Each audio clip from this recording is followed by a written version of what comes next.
Hello everybody, welcome to Chalk Talk. I am Kim Davis and it is a beautiful day in Houston, Texas. The Texans, I was going to talk about them today, just them. They beat the Cincinnati Bengals on Monday Night Football in Cincinnati.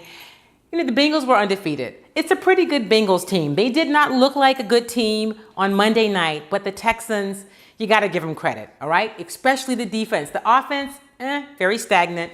Were it not for that spectacular, and I do mean spectacular, catch by DeAndre Hopkins, that game might have been 6-3, but that doesn't matter. They won. They did what they were supposed to. Give credit to the Houston Texans. Next up, the New York Jets on Sunday at NRG Stadium. So why do I have this paper? Because I've got to talk to you about the Houston Rockets. I'm going to have to get my glasses, all right? Here's the deal. The Rockets have fired head coach Kevin McHale. I was having this conversation with an NBA expert on yesterday, and I said, you know what? Kevin McHale is going to be the fall guy. This team is playing horribly, right? Because you're not going to fire your superstars because you really can't do that.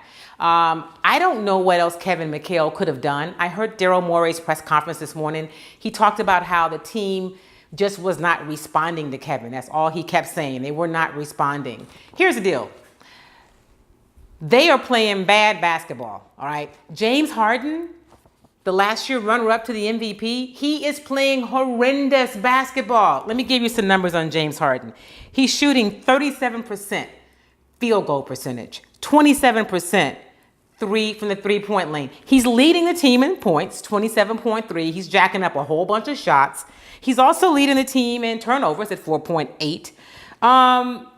He's just not playing well. He's not a great leader. We knew that last year. But when you lose, your deficiencies become much more apparent. And for all of those who say Dwight Howard is not doing very well, Dwight Howard doesn't have the killer instinct. Listen, Dwight Howard has gotten his game to a place where he is a definite, significant factor to what this team can do and the success they can have. They need James Harden to be on it, okay? Dwight Howard is averaging 15 points and just under 13 rebounds per game. So for everybody who says nobody else would want him and offer him a max contract, you're crazy. Those numbers for a big man will get you a really good job. And the fact that Dwight is not playing back-to-backs, that is not necessarily Dwight Howard's decision, all right? Another thing, there's a lot to talk about, but I know you won't sit here all day, so let me mention one more person. Ty Lawson.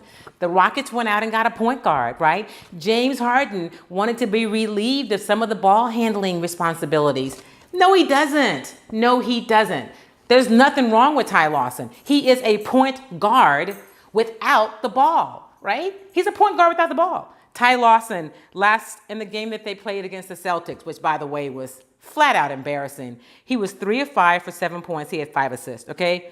Let me say this about that game against the Celtics. They snapped a 4-game losing streak. The best thing for other teams right now, if you're struggling, is to play the Houston Rockets because you get a win against them, right? They scored 111 points. That game was tied at the half, right? At the end of the third quarter, the Celtics went on a 14-0 run. The Rockets were up by 15 like 2 different times. How do you do that? Where do they do that at? I know that's bad English, but that's for the young people. Anyway, so what's going to happen now? BJ Bickerstaff is the interim head coach. Daryl Morey says he thinks this team will respond to him. We will see. They play the Portland Trailblazers tonight at the Toyota Center. I'm going to miss most of that game. I'm going to be doing a radio show, but I will be following it, and I'll bring you an update later in the week. That is it for Chalk Talk. So long to Kevin McHale. He was a good guy. He was not the problem. What are you going to do with James Harden? And here's the other thing. There's 238 million guaranteed reasons that he's going to have to come. It's going to have to come from within. There's not going to be anybody that he's going to respond to. He's going to have to do some things differently. Hey, listen, they could bring back Red Auerbach. All right, I'm rambling. I'm done. That's it for Chalk Talk. I'll see you later. Have a good one.